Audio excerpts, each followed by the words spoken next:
Welcome, friends, to this episode of the Sync Your Life podcast. Today, I am joined by Dr. Michelle Jorgensen. This is not Dr. Michelle's first time on the podcast. She was actually here several weeks ago. We did an episode focused on functional dentistry and the different approaches that functional dentistry provides. I'll make sure that I link that up in the show notes so that if you are interested in that, which I highly recommend listening to, that way you can just simply click on it in the show notes and it will take you right to it. But for today's purposes, we're actually going to be talking more about this other angle of her life and this realm of sustainable living, which I'm excited to dive into. So without further ado, welcome Dr. Michelle to the podcast. I'll have you just introduce yourself, tell us a little bit about your story and what led you to doing what you're doing today. Okay, and I'm going to just pause for just a second and hook up my landline because I can see I've got a poor Wi-Fi connection. So just one second. No problem. Connect.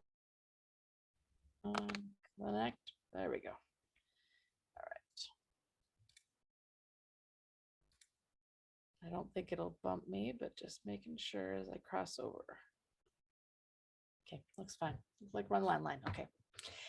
Thank you so much for having me on. I really appreciate it. And for the second time, hopefully that means we talked about a few good things the first time around. It's interesting. I find it very easy to talk about dentistry because I've been doing it for 25 years. The kind of dentistry I do right now was very much guided by what happened in my life. I started having a lot of health issues. And if you've listened to the other podcasts that I've done, you know the full story, but I'll give you the short version of it here. I started having a lot of health problems and challenges and no answers. I'm not unique in this. There's a lot of people that have this exact same story, but I believe my answers were a little unique.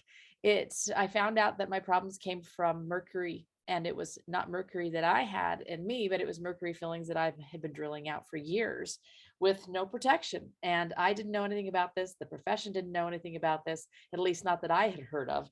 And it took a lot of digging to find answers, to find resources, to find solutions to some of the challenges I was having. And as I went through that process of finding solutions and really returning to health, I realized, number one, that this was something I needed to share with my patients.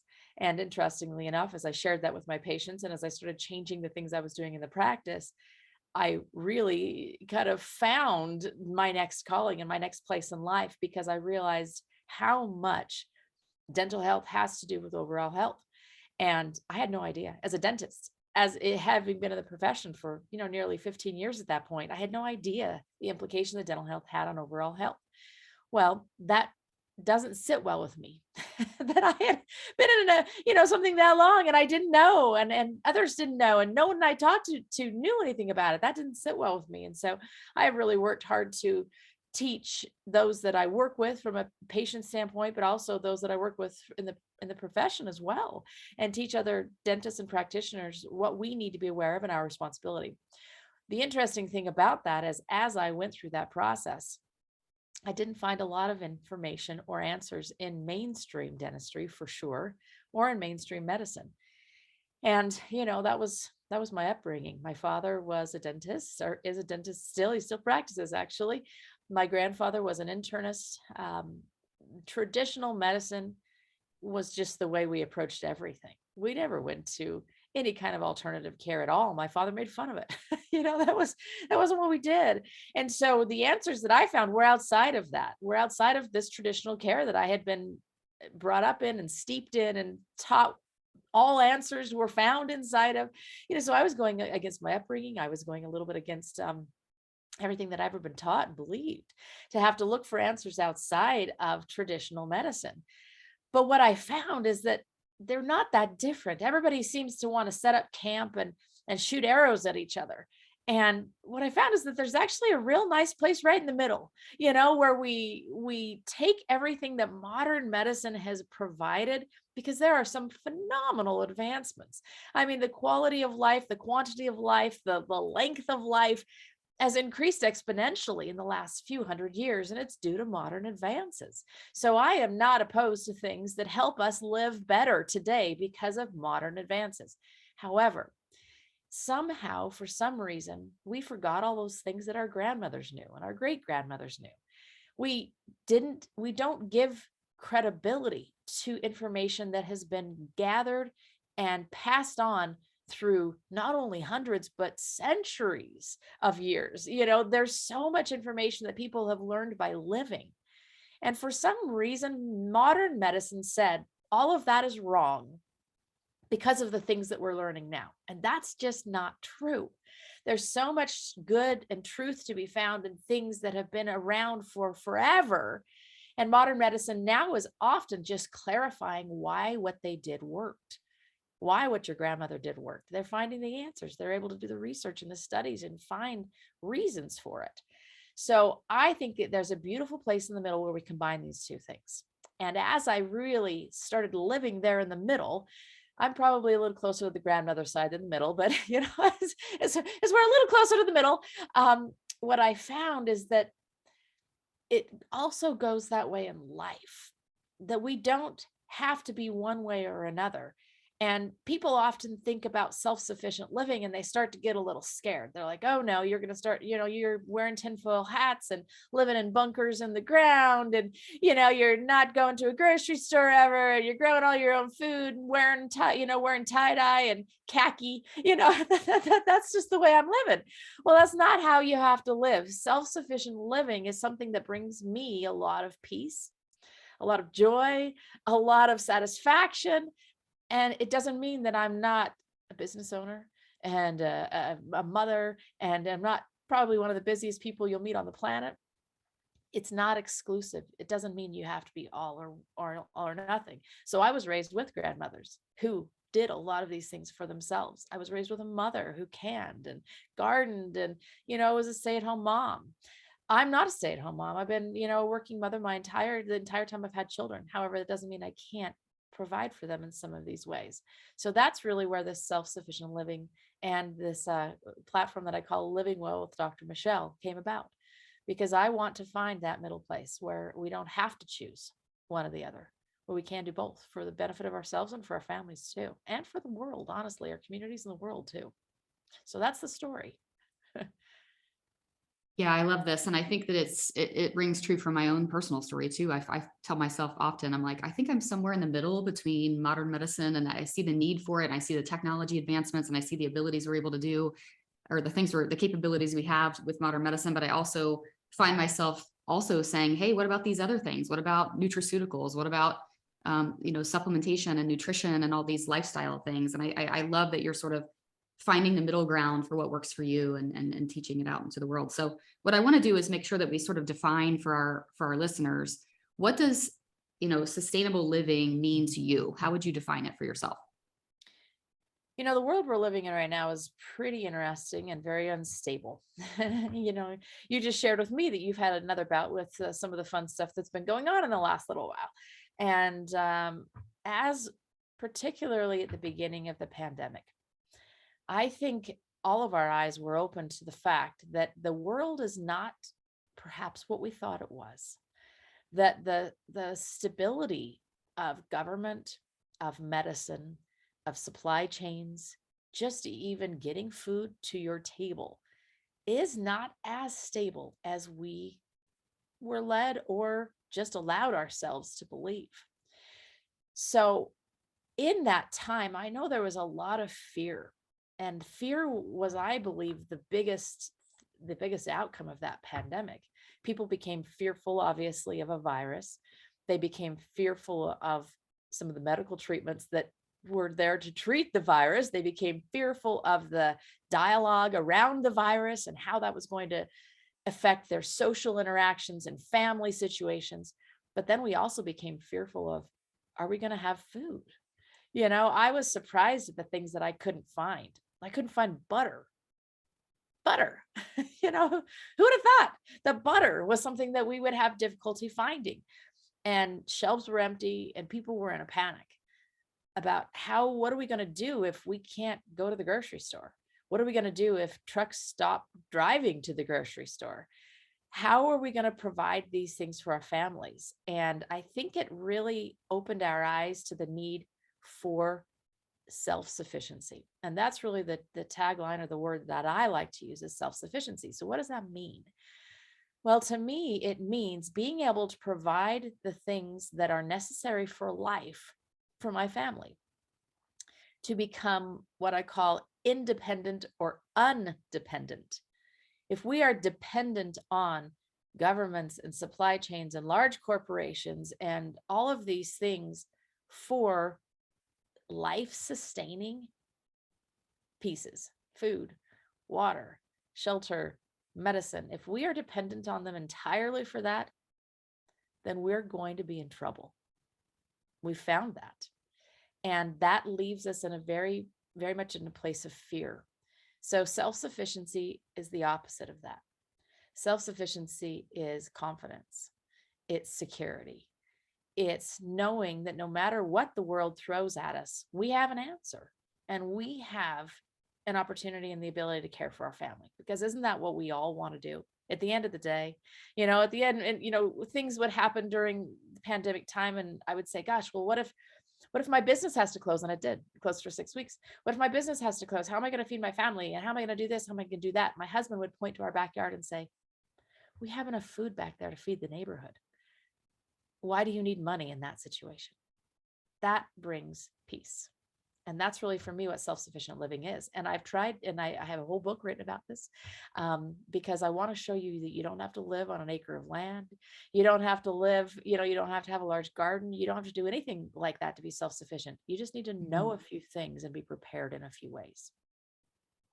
Yeah. And I can't wait to dive into sort of those myths and have you explain to us how people who are maybe even living in a single bedroom apartment in New York City can even perhaps do something like this. But 100%. I just to sort of chime in on the pandemic and what that brought about. I know my youngest is what we call a pandemic baby. She was born in 2020, and there is not much fear that can far surpass what we experienced with this formula shortage and seeing this. Okay, where did the diapers go? Where did the formula go? Where did the baby foods or the purees or the even just simple things that you would normally find on the shelf are missing, and they're gone, and they're no longer available. You panic, right? And that fear just exacerbates. And I always think it's interesting that during the pandemic, you would think that, people would be more interested in getting healthy and all that. I never really saw much of a produce shortage as much as I did see like pantry shelves, right? Like the Doritos were missing. Not that I was looking for them, but like the chips are gone and the crackers, the cookies are gone. Yeah. And it's like, wait a minute, like, let's kind of dial it back to what you were saying before, like this, what I would call grandparent way of living. I mean, I was fortunate enough that all 4 of my grandparents lived into their late 80s or 90s. And when I think about the way that they lived, both sets of grandparents had gardens in their backyard. They both were sourcing their meats from local farmers. They were, my grandparents in Kentucky were constantly going, we would call it Kentucky hams, right? They would go pick up the Kentucky hams from the local butchers, and they were very self-sufficient in that way. I mean, my grandmother was constantly handing out tomatoes to all of her neighbors and everybody in the neighborhood. And so I think about that sometimes. And I think about, when we look at modern health issues, we can make that connection. We can go down that rabbit hole of talking about how our nutrition and our lack of nutrition is really festering a lot of these health concerns, obesity and more. But when I think about my grandparents and how they lived into their 90s, and not just lived into their 90s, lived well. None of them needed assisted living. Out of the 4 of them, they all were self-sustaining, able to live on their own until their final days. And I think it's because it comes back to what they were putting in their bodies and the activity level that they had and just basic life things. I just talked about this on another episode. I heard Dr. Hyman talking about how the number one reason that people go into nursing homes is actually because they lose their ability to move. They lose their ability to get in and out of a chair, or to get up off the floor, or whatever the case is. And so all of this to say that when we think back to, wow, why did my grandparents live into their 90s? I can point to a lot of different things. I can point to the gardening and the self-sufficiency when it comes to food as being one of the primary things. So as we talk about this, I want to we'll start basic, and we'll just say, where does the average person start? Like if they say, hey, I'm living in suburbia, for example, or I'm living in an apartment in the city. I don't know how easy this is going to be. I know even for myself, I always thought that gardening was something that was for people who maybe had an acre of land, like you said, or lived on a farm. What about the other people out there who don't maybe have that property? How would they go about starting? So there's a lot of different aspects that go into self-sufficient living, and we're talking a lot about food. And I think that the reason we focus a lot on food is because we can't live without it. We kind of need food. Um, there's a few different things that I focus on when it comes to food. Food production is one of them. Yes. And food production is going to be gardening or growing something of your own. And I actually call it more growing something of your own than just plain old gardening, because any apartment, any little balcony, anything has some sun somewhere. If you have a window and a windowsill, you can grow something. If you have a patio door, you can grow something. It might be something as simple as lettuce and spinach in a pot. Did you know you can grow lettuce and spinach in a pot almost year round? You can do that. It might be bean sprouts. You don't even need a pot for bean sprouts. You need dried beans, which you can store indefinitely. You need dried beans and a jar. You take a handful of dried beans or dried seed, alfalfa seed, broccoli seed, that kind of thing, and it multiplies about 10 times over when it sprouts. So now you have the most nutritious, actually, and a sprout is the increase in nutrient value in a sprout versus the seed alone. So eating a bean versus eating a bean sprout, you've increased your nutrient density by about 100 times when you eat it as a sprout than when you eat it as a dried bean. So having the know-how, I believe self-sufficient living is often about just knowing how to sprout a bean and practicing that. So if, like I said, if you have a windowsill, you have the ability to do something. You can grow something small, and just that little bit often is enough to go, oh, I just sprouted my own beans. Wow, that was really cool. I think I want to learn how to do something else. Oh, did you know that you can take that potato cutting and you can plant it in some soil in your windowsill and it'll actually grow sprouts, and then you can grow, anyway, there's a lot of things that I think it's one of those once the get the ball rolling kind of deals. You want to keep the ball rolling. There is a lot that you can do in a windowsill. So I would say start in a windowsill. That's what I say about gardening. Just start something small and then you'll get that gardening fever a little bit. You go, oh, I didn't know it was this easy. All right, I can do this. I can figure it out. Hey, there's that little spot right up there. We got that, like that dead bush. Why don't we take that dead bush out and put, a tomato plant right there or a squash plant? Hey, okay, that's great. All right, that bush didn't feed me anything, but that tomato plant, well, all right, or let's put in a raspberry vine. My gosh, that comes back every single year. I don't have to do anything to it next year.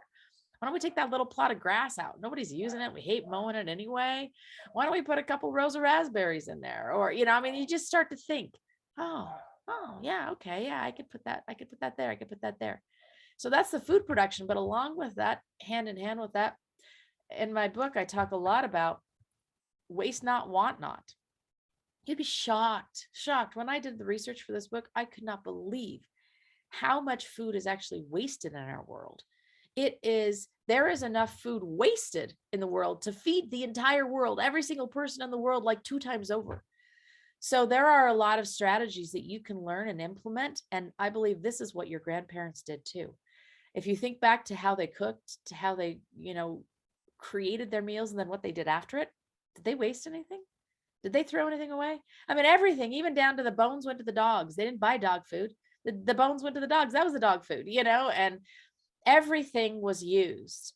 We've become a very, very wasteful society. So not only do we not know how to produce it, but we also waste a ton of it. If we just stopped wasting half of the food we purchase, we would have twice as much as we have now. It's pretty incredible when you start looking at the numbers. Yeah, and it's not surprising to hear that. I mean, we decided to start a garden just this summer. And I will say that it's cool to see life through your children's eyes, of course. And this is something that I talk about a lot on the podcast, but having an almost 6-year-old and an almost 2-year-old, they're obsessed with the garden and they love to go out now that things are starting to ripen and the tomatoes are turning red. They love to go outside and check it and pick the things off the vine. And we're doing cucumbers and zucchinis and tomatoes and all different sorts of things. And they're just so excited to see things growing up the vine and to water them and to take care of it. And it's like, it makes you realize that we really do, just as humans, have this innate connection with doing this. I mean, this is, you hear about garden fever, which is something you mentioned a few minutes ago. I have a really good friend of mine who's just, it's like her therapy. Her garden is her therapy. Like she gets so excited in the springtime to start planting, and she's constantly sharing on social media pictures of herself with her bare feet in the soil, and just really connecting with the earth and making that connection. And I always used to think like, oh, that's just like a thing for some people. Like it's just a hobby for some people. And then when we started doing it and I started seeing my kids want to get really in the dirt and to start picking and growing and watering and doing these things, I was like, no, this is actually almost something that we need to do. It's something that we are, as humans are supposed to be doing. And we've sort of gotten so far away from that by relying on groceries and things like that. So I want to ask you a few things when it comes to you mentioned a few things as far as like beans and other things to grow. What are your favorite things for someone to start with? Like you mentioned microgreens, and I do want to pause on that too and just say I'm getting ready to do a solo round here on the podcast all about the power of broccoli sprouts and microgreens and how great they are for hormone health. And so that'll be coming soon, but that's something that's actually how we started, was just with a microgreen situation in our windowsill. And it was amazing how quickly they grew. And it was like, oh my gosh, I didn't kill something. This isn't like the average house plant. Like, wow, and I can eat this. Like, this is pretty cool, right? And that is how it grew for us, pun intended, was starting with that and then deciding to find some space for a garden. So I'd love for you to share, maybe aside from microgreens in the windowsill, what are some of your favorite, fruits or vegetables to grow to get started with? So sprouts of all varieties, and you don't even have to do microgreens. You don't even need dirt. You can literally do sprouts in a jar. You don't even need dirt. Sprouts in a jar, soak them. You can look online on how to do it. Or in my book, I have a lot of description about how to do it, but sprouts are a very, very simple thing to do.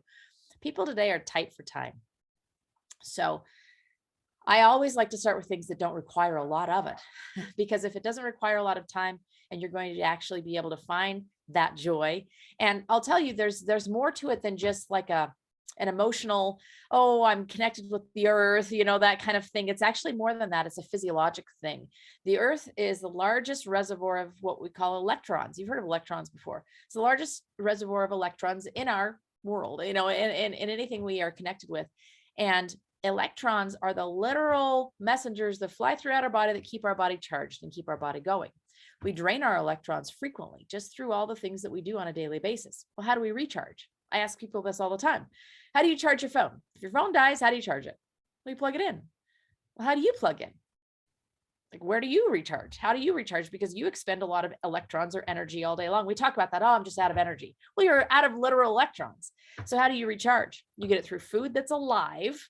So food that's actually growing is one of the places that has electrons. You get it through movement. So that's why we like exercise. This is a big one for you. We like exercise because muscle movement actually recharges our batteries as well. But so does the earth. This is literally like the plug. This is the way we plug our body in, is by touching bare ground and getting those electrons flowing into our body. So it's not only just a mental, gosh, this feels good to garden. It's a literal physical thing that your body needs to be able to recharge. So that aside, I love somebody to be able to do something outside if you can. So some of the vegetables I really encourage are greens. Greens are so simple to grow and they're so easy to use. Like I'm growing okra right now. Well, who knows what to do with okra? If you don't live in the South, which I don't, I love okra, but people up here, if I give them okra, they're like, what is this? I have no idea what this even is. So don't start with those kinds of things. Start with something that you know what to do with, and you're going to use it every single day. So could you use spinach or lettuce every single day? I think most everybody could say, yeah, I could throw a salad on the table. I could throw some greens in a smoothie. I could use spinach and lettuce every single day. They're very, very simple to grow. You don't need a very, very big footprint. So when I was in dental school, I grew an entire huge garden on a patio, and I planted lettuce as the edging in, it was a townhome. So I wasn't supposed to plant anything in the beds, but I did anyway. And so I planted lettuce as the edging in all of all the flower beds that were like in front of my townhouse. It grows so simply, just plant it as an edging instead of flowers there for this time around. It's actually pretty. So that's the big one I would do, is I would start with greens. The next one you can do is something you can do in a pot. So you mentioned tomatoes. For some reason, that's like the darling of the gardening world. Everybody wants to grow a tomato. And I think it's just because it's like that quintessential, I grew this, So if you're going to grow a tomato, grow one that's called determinate. Determinant means it's not going to go crazy big. It's going to stay kind of small and kind of contained. Put a little tomato cage in there and you're going to get, and the best ones that grow, the quickest ones that grow are cherry tomatoes. So put a cherry tomato plant in a pot, a determinant cherry tomato plant in a pot with a cage, and you're going to have fun watching that thing grow. Another thing that people love to grow, if you have a little bit of ground, is carrots. You don't have to do much at all for it. And man, it is the coolest thing in the world to pull a carrot out of the ground that's like 10 inches long. And you think, what in the world? How did that grow? I didn't do anything to it. You don't need to do anything to it. It does its job. And then one of my very favorites is if you have a flower bed or any kind of bed like that in your yard, put a pumpkin vine in it. It will grow. It will grow up your trees. It will grow through your flowers. It's actually pretty cool. People love the way this looks. And you'll grow pumpkins. So now guess what? You don't need to buy pumpkins for Halloween for your kids. You have them in your yard and your kids have been watching them grow the entire time. They picked out the one they want. They named it, whatever. I mean, involving your kids in this is absolutely huge too. So I would say greens, some sort of tomato in a pot if you really want to grow something, carrots, and a pumpkin in your flower bed. Those are the places that I would start. Yeah, I'm just picturing like the Swisher household pumpkin patch now. Like this Totally. is going to be a thing. Yep. It's going to be a thing next summer. We're going to do that. That sounds so cool. I have friends that do that and they grow their own pumpkins. And it's always funny because every year when we go to a pumpkin patch, they're like, hey, you can just grow your own. And it's something that I've just never embraced. So maybe you're going to be my motivator to do it. Easy. Very cool. And I think too, I remember my brother is actually really big into gardening, and every year for Christmas, he's asking for gardening, cool things to grow or things that he hasn't done yet.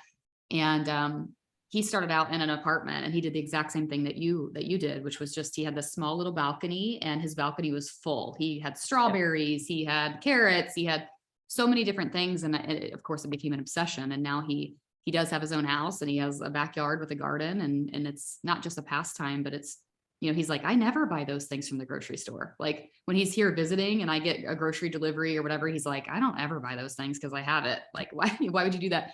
Just yesterday we picked, I don't know, it was probably like 13 tomatoes off of the vine. And my daughter was like, what are we going to do with all these tomatoes? And I said, well, we're going to make salsa. Like, I mean, what else would you do? That seems to be like the very first thing we should do. And so we look over and my 2-year-old is just eating it like an apple, it was like this. And of course your first thought is like, no, wait. And then you're like, wait, that's kind of what she's supposed to do. Like, let her do it. So anyways, yeah. So thanks for the motivation on the pumpkin patch. That'll be coming next fall. So I want to ask you, you kind of already alluded to this a little bit, but to dive a little bit deeper, why do you think, especially looking at the next 10, 20, 30 years, seeing what the pandemic brought us, why is it so important for us to maybe embrace this concept now? What do you foresee in the future that would make us really sort of wish that we had started if we didn't? Well, the first reason to start it now is because now we have the option and availability to do it. We learned how quickly life turns around. Literally overnight, my business closed, everything closed up. We couldn't go to stores. And the shelves were empty overnight. So we don't have time to wait for the next thing to happen. And is there going to be a next thing? 100%. There is. Everybody knows there is. We know there's going to be another pandemic. We know there's going to be another something related to security in our country. Who knows what it is? We can't put our finger on exactly what it is, but there's going to be something. Well, the last thing to do is to wait till that happens. As we learned, shelves empty overnight. So that is not when you should get started on this. And the other reason is because some of this stuff takes a little bit of practice. My rule of thumb is always practice when no one's starving. Make your mistakes when no one's starving. And I've made mistakes in the garden. I've had entire crops fail. Well, guess what? No one was starving. So I learned from it, and I've learned now what to do in the future so that if somebody is starving, I won't make that same mistake again. So don't think that you're just going to be able to turn this on the second that something bad happens and you go, oh no, I need food. Oh no, I need medicine. Oh no, you need to practice now. So some of the other things that I talk about as I teach through my book, everywhere else, are making your own supplies. This is another thing that happened during the pandemic. You could not find disinfectant, hand sanitizer, anything, right? It was all gone. There was nothing to be had. Well, what do? Guess what? You need to know how to make your own. And this even goes down to baby formula. You just learned this lesson the very, very panicky, scared, fearful way. How do you provide for any member of your family in this sort of situation? So I've got an entire section about how to make your own supplies, everything from cleaning supplies to feminine hygiene supplies. I mean, think about that, to all of those kinds of things. How do you take care of those things? These aren't hard. This isn't something that you have to become like some cottage industry in your home and produce these. No, no, no. This is just a simple little bit of knowledge. Like, what do baking soda and vinegar do? Why should I have them on hand? And what can I use them for? A lot of basics there. Making your own medicine. This is a huge one. Guess what? In a pot, in your windowsill, you should have a few basic herbs, because herbs are medicine. That is how our grandmas kept their families healthy. You need to learn how to use garlic and what garlic does. You need to learn how to use oregano. You need to learn how to use ginger. These are all medicines. And we think of medicine as something that comes in a pill bottle that you have to go to the store or the pharmacy to buy. Guess where all those came from? Every single pharmaceutical and every single over-the-counter medication came from a plant or a substance in our world. Our grandmothers knew about it. Their grandmothers knew about it. That's how they kept their families healthy. We've now given all the responsibility for our health to the medical system. I'm sorry, but that's not wise. That's not wise. That's not sustainable. That's not safe. We learned that, right? How well did that medical system handle a massive global pandemic? Not so well. So we need to take the ability to care for our families and keep ourselves healthy back into our own homes. How do you do it? With a few herbs and knowing how. So in my book, again, I have an entire herbal medicine kit. What should you grow? What should you have on hand? Half the time you just need a dried bag of herbs, but you need to know what to do with it once you have it. So some of these things you're not going to just learn. You need a reference book. You need something you can pop open during the time you need to go, okay, I've got this and this and this. This is how I'm going to take care of it. And we need to think of ourselves as doctors for our own family. We should not give away that authority and give away that ability to keep our families healthy. So those are the two big ones that I don't think people always think about in self-sufficiency: supplies and medicine, how to keep yourself healthy. And those are two biggies that you don't need a big backyard for. You just need a little bit of knowledge, and you need a little bit of enthusiasm to say, okay, this is time. It's time I'm going to learn this. So there's lots of resources out there to learn this kind of thing too. Yeah, well, clearly we all need copies of your book, and we'll make sure that we'll link that up at the very end, and I'll ask you for that information. But I made some notes. So you're telling me that I don't need Target, that perhaps I could create my own supplies. And also my other thought was I just had a conversation yesterday with my apothecary pharmacist because my oldest daughter has been struggling with recurrent strep infections. And he was telling me yesterday, okay, he's like, here's a list of things that you can start with her: garlic, same things, actually the exact things you mentioned, garlic, oregano. He gave me a list of other things. And my first thought and question was, honest to goodness, it was, where do I find this? And I wasn't thinking about I obviously know where those things come from, but I was like, am I giving it to her in a capsule? How does this work? Like, how am I giving it? And he was like, he never mentioned, of course, growing it on my own and doing that sort of thing, but he gave me the name of one place. I live in Indianapolis. So one place in the city of Indianapolis that I could go and that I could find the right capsules of things to give her. And just hearing you talk now makes me think perhaps I should take this a different route. Like, maybe I really need to learn, what are the benefits of those things, instead of relying on this apothecary pharmacist to know for me and to tell me what to do. I need to know why those things are important and how that's going to affect her and how that's a homeopathic remedy for her, what it's going to do within her body, and then also do the research to know how to do it myself. Yep, So 100%. as usual, you're making that connection for me, just like you did with the dentistry. So that's cool. So, we've mentioned, health, and this is something that I want to share. I've recently been following a company that my family actually is somewhat connected to, and it's a company out of Kentucky. They just launched. It's called App Harvest, and they basically took lots and lots of land in Appalachia, Kentucky, and have turned it into a greenhouse, like a sustainable greenhouse, where they're farming things like tomatoes and other things. And the CEO of this happens to be a friend of mine, and he was talking on a podcast recently about his reason for starting this. And he was talking about the time it takes for the traditional, we'll stick with tomatoes, for the traditional tomato to get from where it's grown to where you live, especially if you're not living anywhere near that, like for us in the Midwest. So he talked about how he saw this need for something in the Midwest to be readily available to get to people within 1 to 2 days of being picked. And so that's one thing that I want to mention is, an obvious health benefit of doing it on your own is number one, you get to obviously control, no pesticides, no herbicides, nothing that's going on to the crop itself. You also get to control, the fact that you can take it right off the vine, just like my 2-year-old, and eat it the very next minute, which I would assume the nutritional value to be much higher than letting it sit on a truck, perhaps acquire mold or whatever the case is over the course of a few days while it gets to your grocery store. So aside from those things, tell us more about like the health benefits of doing this on your own. You're right on track. The nutrient value of food degrades almost instantly as soon as it's picked. So once that tomato has arrived, using the same example, once that tomato has arrived in your store, it's lost about 70% of the nutrient value that it had the moment it was picked from the vine. So now you have to eat a lot more food to be able to get the same value out of it. It's interesting. When we eat straight out of our garden, what I notice is that I don't eat as much. And I've thought about that often. I remember this is one of my most poignant memories about this. I was on a trip, a humanitarian trip, actually, to the Dominican Republic. And we would go out in the field and do the dentistry, and they would feed us on site. And I was like, the food was delicious, and I wouldn't eat very much. But then we'd go back to the hotel, and because we were tourists, they would feed us what they thought Americans would want to eat. And it was all trucked in food from who knows where. They probably shipped it across from the US, And so it had been on a ship for 7 days before it got to me. I could not get full when I was eating at the buffet at the hotel. I could not eat enough food. And I'm not a huge eater. Like, I don't eat a lot of food. I'm kind of little. And I could not stop eating. And I thought, what in the world is going on here? And I finally clued in. This food is like cardboard. There's no nutrient value in it. And I talk a lot about something called an apostat. So what an apostat is it's actually in the hypothalamus. So it's in a place in our brain, and it works like a thermostat. So a thermostat turns on, or it controls the temperature in our room, right?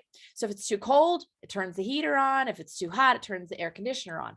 Well, the apostat works similarly in the brain. And what it does is it tells us, are we hungry or not? But the interesting thing is it's not looking for quantity or volume of food. It's looking for quality or nutrient value. So it knows I need a certain amount of magnesium. I need a certain amount of vitamin C. I need a certain amount of all of these things. It's like, keeping tabs. It's keeping inventory in the body, saying, okay, what do I need? So it turns on. It says, all right, you're low. You need to eat some food. So if you eat an entire bag of potato chips, your body says, still low, still empty. You better keep going. Why do you think you can eat an entire bag of potato chips and still feel hungry? Because it didn't fulfill any of the nutrient needs in your body. So this is a great thing for a pandemic or shortages. If you eat food that has nutrients, you need less of it. Isn't that amazing? And then when we speak from a health standpoint, when you eat less food, guess what happens to your body? It loses weight. That's, everybody's like, I'm all for that. Absolutely. When you're eating straight from your garden food that actually has the full nutrient value right then, you lose weight. You feel healthy. Your body works better because it's getting those straight nutrients. And then you touched on the pesticide, herbicides, all those other things. And did you know that most vegetables that come in a grocery store are bred for shipping? They're bred for shelf life. They're not bred for nutrient value. So have you ever seen those square Roma tomatoes in the grocery store? Guess why they're square? Because they stack nicely in the containers to be shipped to you. They had to breed and change genes to be able to make them square. Well, they bred out things like high lycopene that should be in that tomato. They don't care about that. They want it to get to your home intact, and they want it to last as long as possible from the vine to you. So that's not being bred for nutrient value. Why do you think you need more food? Why are you eating more? Why are you not getting the nutrients you need out of your food? So even if you say, okay, yeah, I need to eat a lot of salads. Sometimes I eat salads like at a restaurant or even a friend's home. I'll eat a salad and I think, I got nothing there, man. There was nothing in that salad because I'm used to what it feels like when I get nutrients. And our food is so devoid of nutrients anymore that we almost don't even know what it feels like. We just have to keep eating. And then we have to start adding all these superfoods that come from Tahiti and wherever else. I'm not into that. You know what? I got superfoods right here that are grown here that are meant to be eaten here. And if I eat those that way, my body operates exactly the way it's supposed to and at its best. So food that you grow yourself, medicine that you grow yourself, these are things that your body is made to use, and your body will operate better when it uses them. Yeah, and I can't help but think that, the average American is most likely the vegetables that they're getting when they go to a restaurant is the one single slice of pale yellow tomato that's on their sandwich. You know what I mean? Or the And it slice tastes of terrible. yucky. Yeah. I mean, Yeah. and it's just, not only are we not eating enough of the right foods, but the foods themselves that are coming to the grocery, even the vegetables that are there, like you said, the shelf life, the genetically modified aspects, like the pesticides, the herbicides, it's not, it's not the same. It's not the same as growing it yourself. No. One thing I wanted to share, and I've shared it on the podcast a long time ago, but it's worth sharing again, is I heard a nutritional doctor talk about this several years ago, and he gave the example very similar to what you just said about the potato chips.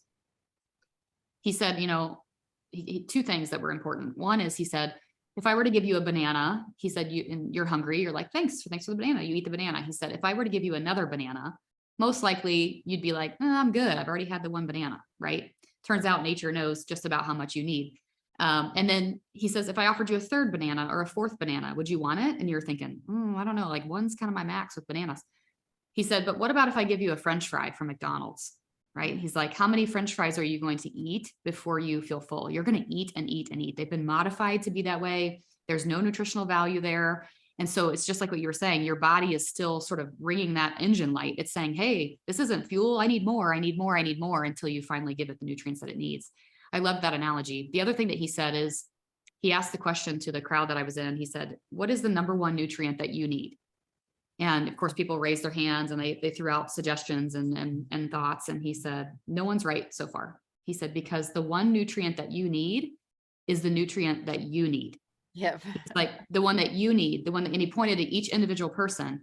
And that was one of my first exposures to this idea that, our body knows what it needs. And when we fall victim to things like processed foods, junk foods, eating out, all the high sodium, all the things that really aren't giving us fuel, of course, we're finding ourselves overweight, exhausted, low energy, sleeping terribly, right? Like it really does come back to the food that we're putting in our body. The food that we eat makes up the cells of our body. I like to listen to Sean Stevenson. He has a book called Eat Smarter. He also has a book called Sleep Smarter. And I love the way that he makes things so simple, but he talks about like what you are literally what you eat, right? And so if we're eating things that are covered in herbicides, pesticides, if we're not getting enough of those fruits and vegetables, then our body has a deficiency. It's a different deficiency perhaps than you or from Jane or from Joe, but we're dealing with deficiencies, and those deficiencies are oftentimes what's leading us down this path of illness. Okay, so I wanted to talk briefly about just, what do you think, as far as, I have a friend that's really into, her yard is literally full, jam-packed. I don't even know if they have space to sit. Like it's literally just a full garden. And she's gotten really into composting.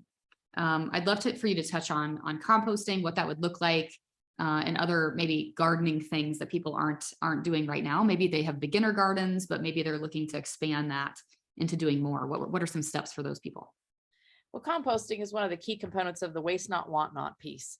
So it's a way to use everything. And there's a woman that I follow that literally makes a quart of garbage a year for her household of 4, a quart. They stick it in a quart jar and that's all they have for the entire year. It's pretty incredible, actually, the ways you can do it. And that's what our grandmas were doing. They were using every bit of everything because that's all they had. They didn't have much. So the composting is a great way to do that. What composting does is it turns the nutrients in the food back into more food because you use it to grow.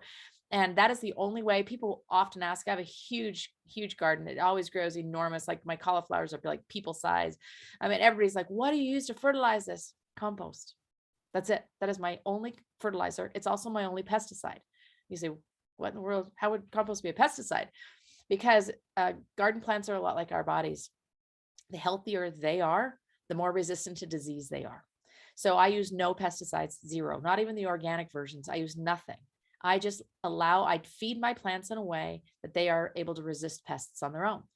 So composting, the simplest thing to do is you just have a bucket by the side of your sink. And it's funny because if I cook someone else's home, I'm always looking for the bucket because I feel so weird throwing like peels in the garbage or down the garbage disposal. I'm like, oh, we don't do that. It's like, I can't even do it anymore. So a bucket by the side of your sink. And then what do you do with that bucket? Well, you can get a little composter if you have a small area. I actually don't like those compost spinner things. I just ended up with a whole bunch of little balls that I'm like, I don't know what to do with these balls. So we just put it in a pile. Ours go to our chickens. Backyard animals are a phenomenal way to be self-sufficient, but not everybody can. They go to our chickens and our chickens compost it for us. They poop on it. And then we use all that mixture together on the gardens. If you don't have chickens, you put it in a pile. And what can you do with that? You just turn it every once in a while. You have to make sure that you have equal amounts of kitchen waste, which is going to be nitrogen based.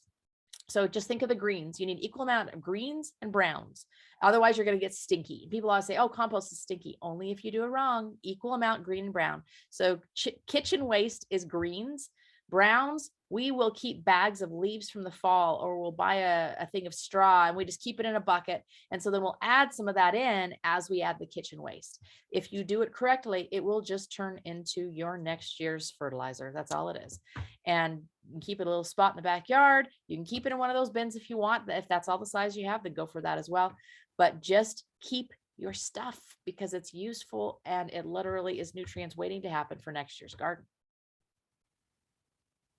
That's incredible. Yeah. And just like last time when I had you on the show, I feel like I've got some tangible takeaways that I can start implementing even myself, much like I did with the functional dentistry. So thank you to you. I want to make sure that we direct people to you where they can find you on social media. I know you're always sharing these types of tips and everything there. And also I want to hear about your book. So tell us about your book and where we can find that as well. So social media is Living Well with Dr. Michelle, and there is always stuff on there. So right now we've had a big push on gut health. So I've been covering all sorts of topics on gut health, but I always throw in little gardening tidbits because I'm doing that nonstop. So that's the life. And that's honestly the platform Living Well with Dr. Michelle is you just come along with life, with my life, the things that I'm doing right now in the garden, right now for health, right now for medicine, whatever it is, I'm just talking about it. So Living Well with Dr. Michelle, it's on Instagram, it's on TikTok, it's on Facebook. I don't dance, so don't expect to see dancing, but it's pretty much everywhere you want to find it. And then the book, the book was a little bit of a labor of love. So this is a book, I don't know if anybody's going to see it or not, but it's called Self-Sufficient Living. And now I read this book and I think, when did I find the time to write this? I have no idea when I did this. It's actually a really big book that it has 12 chapters. And what it is focused on is the 12 steps to self-sufficient living. So people can take this a month at a time. You can take this 3 months at a time. I don't care how you take it. But my goal is just to make this doable. It's to small little takeaways, to-dos that you can go and do tomorrow that don't cost a lot of money, that are not a lot of effort, that anybody can make happen no matter where they live. So it's 12 steps towards this kind of undependent life that I talk about so that you don't have to feel that fear no matter what the world's going to throw at you. And it's really kind of fun, as you found. Your kids love it. Everybody loves it. It's just a fun way of life. Yeah, I have a feeling we're going to have some gardening things on our Christmas list this year. So very good. The book itself, is it available on your website, on Amazon? Where can we find it? Both. Easiest way is just to go to Amazon. Self-Sufficient Living by Dr. Michelle Jorgensen. And on Amazon, always. Awesome. Well, I'm going to grab a copy of it today and I can't wait to read it. I'll make sure we link everything up in the show notes as usual, but thank you so much, Dr. Michelle, for being with us today. And as always, I'm sure we'll talk again soon. So have a great day. You too.